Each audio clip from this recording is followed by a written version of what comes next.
এই স্বজনেরা এই যে বললেন 12 তারিখে ভোট দিবেন, আপনাদের এই ভোটের অধিকারকে ডাকাতি করে নিয়ে গেছিল এক দল।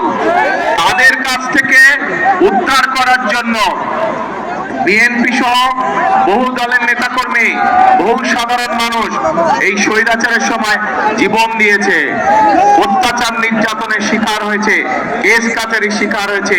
এই নীলফামারী এই এলাকা হচ্ছে সাক্ষী কিভাবে কতগুলো নিরীহ মানুষকে, যারা জনগণের জন্য, জনগণের ভোটের অধিকারের জন্য কথা বলেছিল, সেই মানুষগুলোকে রাতের অন্ধকারে মেরে ফেলা হয়েছে।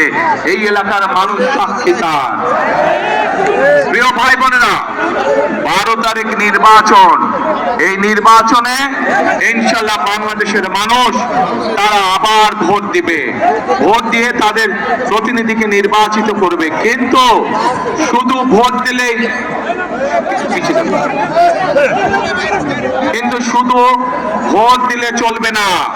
আমাদেরকে এই নির্বাচনটাকে দেশ গঠনের নির্বাচন হিসেবে চিন্তা করতে হবে। দেশকে আমাদের গড়ে তুলতে হবে। কেন? কারণ এই দেশ যদি আমরা গড়ে তুলতে না পারি, তাহলে আমরা কোথায় যাব? আমাদের যাবার জায়গা আছে কোনো? আমাদের প্রথম ঠিকানা বাংলাদেশ, শেষ ঠিকানা বাংলাদেশ। এখন প্রিয় ভাই বোনেরা, এই এলাকার মানুষের কর্মসংস্থান দরকার। এই এলাকায় যে ইপিজেড আছে, আমরা এই ইপিজেডটাকে আরো বড় করতে চাই, আরো কলকারখানা এখানে তৈরি করতে চাই, যাতে এই এলাকার মানুষের কর্মসংস্থানের ব্যবস্থা হয়।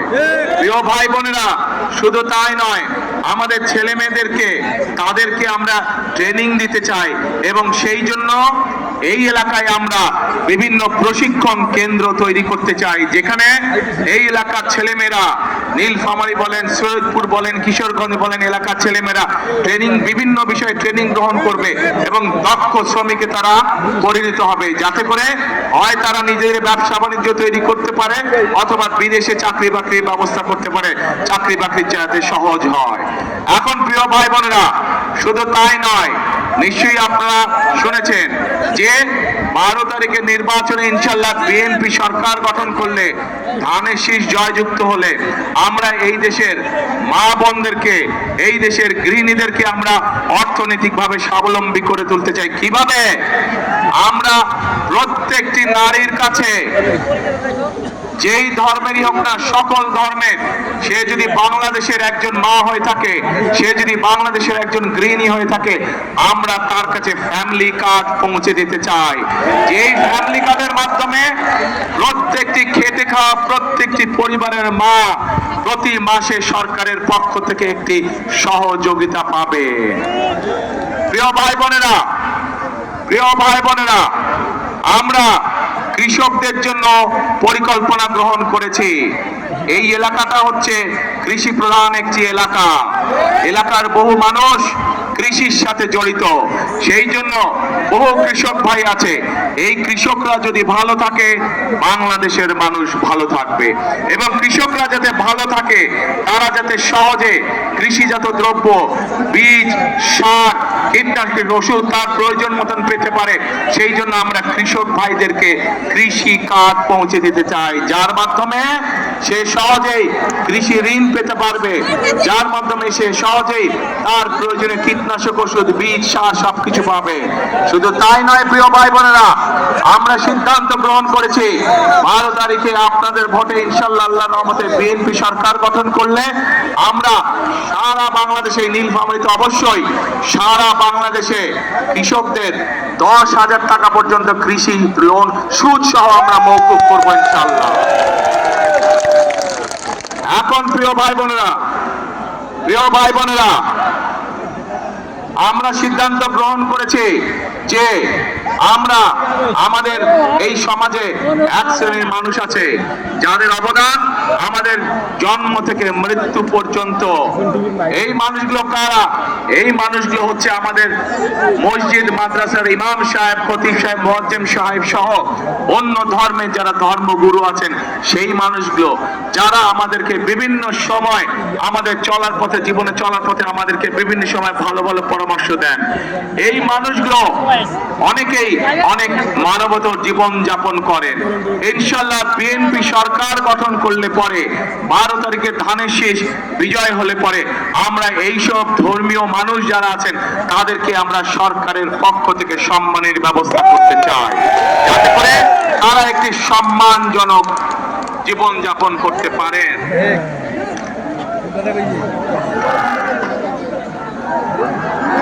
প্রিয় ভাই বোনেরা, এই এলাকার এই সমগ্র নীলফামারী, রংপুর, দিনাজপুর সহ এই পুরা রংপুর বিভাগের মানুষের একটি প্রাণের দাবি আছে। বলুন তো কে সেই প্রাণের দাবি? বলুন তো কে সেই প্রাণের দাবি? তিস্তা ব্যারাজ মহাপরিকল্পনা। আজ এই লক্ষ মানুষের সামনে, আপনাদের সকলের সামনে আমি বলে যেতে চাই যে 12 তারিখের নির্বাচনে ইনশাআল্লাহ বিএনপি সরকার গঠন করলে, আপনাদের ভোটে আল্লাহর রহমতে বিএনপি সরকার গঠন করলে আগামী বিএনপি সরকারের অন্যতম প্রধান কাজ হবে যত দ্রুত সম্ভব এই তিস্তা ব্যারাজ মহাপরিকল্পনার কাজ শুরু করা, যাতে করে এই এলাকা আবার সবুজ শস্য শ্যামলা হয়ে উঠতে পারে। এই এলাকার খাল বিলগুলোতে যাতে পানিতে ভরে যেতে পারে, যাতে মানুষের ব্যবহারের জন্যই হোক আর কৃষি কাজের ব্যবহারের জন্যই হোক এই এলাকার মানুষের জন্য পানির কষ্ট না হয়। সেই জন্য বিএনপি সরকার গঠনের সাথে সাথে যত দ্রুত সম্ভব দ্রুততার সাথে আমরা তিস্তা ব্যারেজ মহাপরিকল্পনা কাজ শুরু করতে চাই। প্রিয় ভাই বোনেরা, নীলফামারীর একটি বহুদিনের মানুষের দাবি, এখানে একটি মেডিকেল কলেজের দাবি। ইনশাআল্লাহ পর্যায়ক্রমিক ভাবে এইটিও আমরা বাস্তবায়ন করব, মেডিকেল কলেজের কাজ। একই সাথে পাশে যে কিশোরগঞ্জ জেলা আছে, সৈয়দপুর জেলা আছে, এটি একটি শিল্প অঞ্চল। এই শিল্প অঞ্চলকে নীলফামারী বলুন, কিশোরগঞ্জ বলুন, সৈয়দপুর বলুন, এই সবগুলো এলাকাকে আমরা শিল্প অঞ্চল হিসাবে গড়ে তুলতে চাই। সেখানে রেল কারখানা সহ আরো যেগুলো ভারী শিল্প গঠন করা সম্ভব হয় আমরা সেই শিল্পগুলো গঠন করতে চাই। কারণ এই এলাকা মানুষ কৃষি নির্ভর, কিন্তু শুধু কৃষি নির্ভর রাখতে চাই না, এই এলাকার মানুষের সাথে কর্মসংস্থানের সমস্যা না হয়, সহজে যাতে কর্মসংস্থানের ব্যবস্থা করা যায়, সেই জন্য আমরা এই এলাকাকে আমরা শিল্প অঞ্চল হিসেবেও গড়ে তুলতে চাই। আগামী দিনে যাতে কেউ বলতে না পারে এই নীলফামারী অঞ্চল বলেন, কিশোরগঞ্জ জেলা বলেন, অথবা সৈয়দপুর বলেন, দিনাজপুর বলেন, অবহেলিত এলাকা, এই দুর্নাম আমরা ঘুচাতে চাই। এই এলাকায় স্কুল, কলেজ, রাস্তাঘাট আমরা তৈরি করতে চাই যাতে মানুষের চলাফেরার জন্য সুবিধা হয়। মেডিকেল কলেজ তৈরি করতে চাই। আমরা সৈয়দপুর যে এয়ারপোর্ট আছে, এই এয়ারপোর্টটাকে আমরা ধীরে ধীরে আন্তর্জাতিক এয়ারপোর্টে রূপান্তরিত করতে চাই, যাতে করে এই যে এখানে যে চাইনিজদের যে হাসপাতাল তৈরি হচ্ছে, এই হাসপাতালে দেশের থেকে, বিভিন্ন জায়গা থেকে, বিদেশ থেকে রোগী আসবে, যাতে মানুষ সহজে ব্যবসা বাণিজ্য চিকিৎসার জন্য এখানে আসতে পারে। সেই জন্য সৈয়দপুর এয়ারপোর্টকে ইনশাআল্লাহ আমরা ধীরে ধীরে আন্তর্জাতিক এয়ারপোর্টে রূপান্তরিত করতে চাই। এখন প্রিয় ভাই বোনেরা, আমরা খেয়াল করছি যে এই এলাকার মানুষ যাতে সহজে ভোট দিতে না পারে, একটি দলকে আমরা খেয়াল করছি আমাদের সমাজের বিভিন্ন মানুষকে গিয়ে তারা ভয় দেখাচ্ছে। পেয়েছেন এই খবর আপনারা? বিভ্রান্ত করার চেষ্টা করছে, তারা ভয় দেখানোর চেষ্টা করছে। আজকে আমি দায়িত্বহীন কণ্ঠে পরিষ্কার ভাবে বলে দিতে চাই, বাংলাদেশের কোন ভোটারকে যারা ভয় দেখাবে, যারা তাদেরকে বিভ্রান্ত করার চেষ্টা করবে, ইনশাআল্লাহ কারো সাথে যদি অন্যায় হয়ে থাকে আমরা সেই ব্যবস্থা গ্রহণ করব, অন্যায়কারীর বিরুদ্ধে আইনগত ব্যবস্থা গ্রহণ করব। কাজেই প্রিয় ভাই বোনেরা, 71 সালে যখন আমরা দেশ স্বাধীন করেছিলাম যুদ্ধ করে, তখন আমরা দেখিনি কে মুসলমান, কে হিন্দু, কে বৌদ্ধ, কে খ্রিস্টান, আমরা কোন ধর্ম দেখিনি। আমরা দেশ স্বাধীন করার জন্য যুদ্ধে ঝাঁপিয়ে পড়েছিলাম। ঠিক একইভাবে 2024 সালের ছাত্র জনতার গণ অভ্যুত্থানের সময় ছাত্র জনতার গণ অভ্যুত্থানের সময় আমরা দেখিনি কে মুসলমান, কে হিন্দু, কে বৌদ্ধ, কে খ্রিস্টান। আমরা দল মত ধর্ম বর্ণ নির্বিশেষে আমরা রাজপথে গিয়ে দেশের স্বাধীনতাকে আমরা রক্ষা করেছিলাম 2024 সালে। একইভাবে আজকে এখানে দাঁড়িয়ে আপনাদের লাখো মানুষের সামনে দাঁড়িয়ে পরিষ্কার ভাবে বলতে চাই, আগামী দিনের রাজনীতি হবে দেশ পুনর্গঠনের রাজনীতি, আগামী দিনের রাজনীতি হবে রাষ্ট্র গঠনের রাজনীতি। আমরা মুসলমান হই, আমরা হিন্দু হই, আমরা বৌদ্ধ হই, আমরা খ্রিস্টান হই, আমরা সকলকে সাথে নিয়ে আমাদের দেশ গঠন করতে চাই। আমরা সকলকে সাথে নিয়ে সামনে এগিয়ে যেতে চাই। আগামী দিনে একটি মানুষকে আমরা বিবেচনা করব তার মেধা এবং তার যোগ্যতা দিয়ে, তার বর্ণ দিয়ে নয়, তার ধর্ম দিয়ে নয় বা অন্য কিছু দিয়ে নয়। আমরা তাকে বিচার করতে চাই তার মেধা এবং যোগ্যতা দিয়ে। কারণ প্রিয় ভাই বোনেরা, বহু বছর ধরে আমরা আন্দোলন করেছি জনগণের অধিকার প্রতিষ্ঠিত করার জন্য। আজ সেই অধিকার ধীরে ধীরে প্রতিষ্ঠিত হতে চলেছে। এখন আমাদের মূল কাজ হলো দেশকে আমাদের পুনর্গঠন করতে হবে। আমাদের লক্ষ কোটি তরুণ যারা আছে তাদের কর্মসংস্থানের ব্যবস্থা করতে হবে। আমাদের কোটি কোটি শিশু যারা আছে তাদের শিক্ষার ব্যবস্থা করতে হবে। বাংলাদেশের সাধারণ খেটে খাওয়া মানুষ, তাদের জন্য ন্যূনতম চিকিৎসার ব্যবস্থা করতে হবে। বাংলাদেশের কোটি কোটি মানুষ তারা যাতে নিরাপদে রাস্তাঘাটে চলতে পারে, মা বোনেরা যাতে নির্বিঘ্নে রাস্তায় চলাফেরা করতে পারে, যে কোনো সাধারণ মানুষ নির্বিঘ্নে যাতে ব্যবসা বাণিজ্য নিরাপদে করতে পারে, সেই পরিবেশ আমাদেরকে তৈরি করতে হবে। কিন্তু প্রিয় ভাই বোনেরা, এই পরিবেশ যদি আমাদেরকে তৈরি করতে হয়, তাহলে এই দেশের যে মালিক, কারা মালিক এই দেশের? দেশের মালিক কারা? জনগণ, অর্থাৎ আপনারা। আপনাদের সহযোগিতা ছাড়া, আপনাদের দোয়া ছাড়া, আপনাদের সমর্থন ছাড়া আমরা এই কাজগুলো তো করতে পারবো না। সেই জন্যই আজকে এই নির্বাচনী মঞ্চে দাঁড়িয়ে যেই কথাগুলো আপনাদের সামনে বললাম, দেশ গঠনের যে পরিকল্পনার কথা আপনাদের সামনে বললাম, সেগুলোকে তখনই বাস্তবায়ন করা সম্ভব যখন এই মাঠ ভরা লোক, এই শহর ভরা লোক, এই সমগ্র জেলার মানুষ আজ আপনাদের সকলের কাছে আমি ধানের শীষের পক্ষে ভোট চাইতে এসেছি। আপনারা যদি ধানের শীষকে জয়যুক্ত করেন, আপনারা যদি ধানের শীষকে আগামী 12 তারিখে সরকার গঠনের সুযোগ দেন, তাহলে এই যে এই পরিকল্পনার কথাগুলো আপনাদের সামনে আমি আজকে তুলে ধরেছি, সেই পরিকল্পনা ইনশাআল্লাহ আমরা বাস্তবায়ন করতে সক্ষম হব। প্রিয় ভাই বোনেরা, আমি আপনাদের কাছে এখন জানতে চাই, আমার সংক্ষিপ্ত পরিকল্পনা আপনাদের সামনে আমি তুলে ধরেছি। নিশ্চয়ই সংবাদপত্রের মাধ্যমে আপনারা দেখেছেন, গতকাল সারা দেশের সামনে আমাদের বিস্তারিত দেশ গঠনের পরিকল্পনা আমরা তুলে ধরেছি দলের পক্ষ থেকে। দেখেছেন অনেকে? দেখেছেন। বিএনপির পরিকল্পনা। প্রিয় ভাই বোনেরা, প্রিয় ভাই বোনেরা, এখন আমি আপনাদের কাছে জানতে চাই, আমার পরিকল্পনা তো আপনাদেরকে তুলে ধরলাম, আপনাদের পরিকল্পনাটা কি? ভাই আপনাদের পরিকল্পনা কি? ধানের শেষ। ওই যে দূরে ভাই বোনেরা, আপনাদের পরিকল্পনা কি? ধানের শেষ। আলহামদুলিল্লাহ। ওই যে সামনে দিকে পেছনে আপনাদের পরিকল্পনা কি? ধানের শেষ। এইদিকে মা বোনরা সব বাইরে আছে, পরিকল্পনা কি? ধানের শেষ ইনশাআল্লাহ।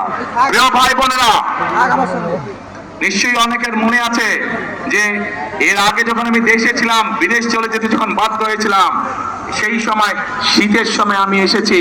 শীতের সময় দুস্থ মানুষের মধ্যে আমি, দুস্থ অসহায় নারীদের মাঝে আমরা কম্বল, গরম কাপড় বিতরণ করেছিলাম।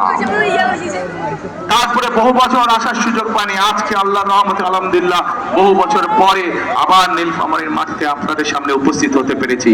আজ আপনাদের সামনে উপস্থিত হয়েছি দেশ গঠনের পরিকল্পনা নিয়ে।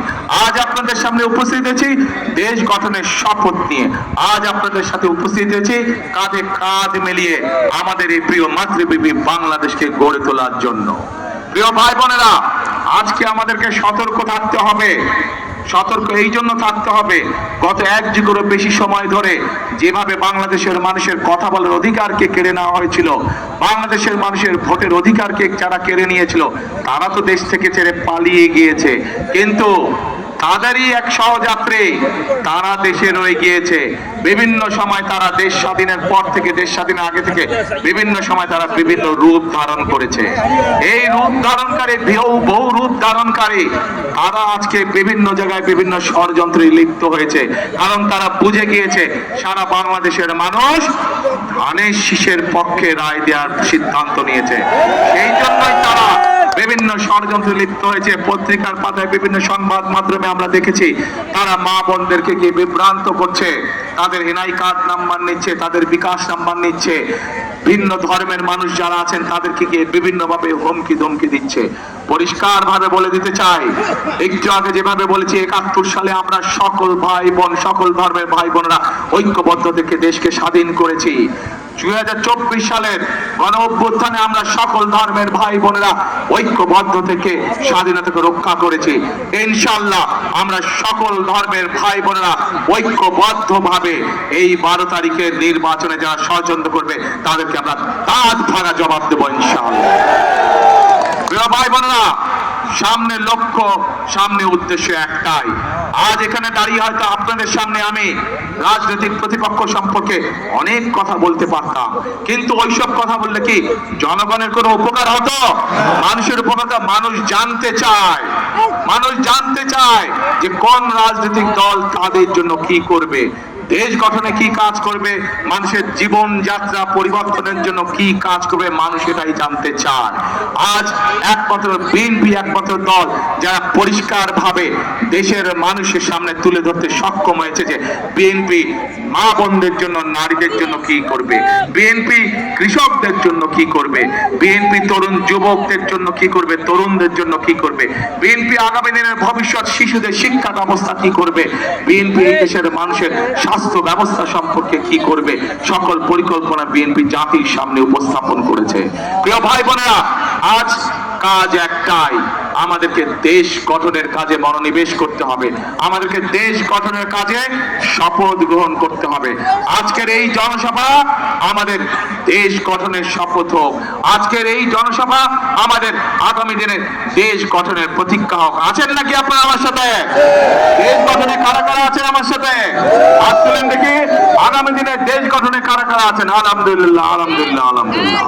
প্রিয় ভাই বোনেরা, আসুন বিশ্ববিদ্যালয় সহ যেই কথাগুলো বলেছি ইনশাআল্লাহ পর্যায়ক্রমিক ভাবে আমরা বাস্তবায়ন করব। তার আগে বাংলাদেশের প্রিয় জনগণ, প্রিয় ভাই বোন, আপনাদেরকে আপনাদের পরিকল্পনা বাস্তবায়ন করতে হবে। অর্থাৎ 12 তারিখে কোথায় সিল দিবেন? ধানের শীষে সিল দিবেন। ধানের শীষে সিল দেওয়ার মাধ্যমে এই দেশের উন্নয়নের অগ্রযাত্রাকে আমরা সকলের সামনে দিকে নিয়ে যাব ইনশাআল্লাহ। প্রিয় ভাই বোনেরা, আমার একটি কথা বলতে আমি খুব পছন্দ করি, একটি কথা, যেই কথাটি শহীদ রাষ্ট্রপতি জিয়াউর রহমান পছন্দ করতেন, যেই কথাটি দেশনেত্রী বেগম খালেদা জিয়া পছন্দ করতেন, আমিও ব্যক্তিগতভাবে তাদের সন্তান হিসাবে সেই কথাটি পছন্দ করি। কি সেই কথাটি? করব কাজ, কি ভাই? করব কাজ, করব দেশ। সবার আগে হলো না, হলো না, হলো না, আরো জোরে হতে হবে। করব কাজ, সবার আগে বাংলাদেশ। প্রিয় ভাই বোনেরা, আসুন 12 তারিখে আমরা এই দেশ গঠনের কাজ দেই এবং এই দেশ গঠনের জন্য যাদের হাতে আমরা ঝান্ডা তুলে দিয়েছি সেই মানুষগুলো আজ আমার দুই পাশে দাঁড়িয়েছে। আপনারা চিনেন তাদেরকে? এই মানুষগুলোকে আপনারা 12 তারিখ পর্যন্ত দেখে রাখবেন। 12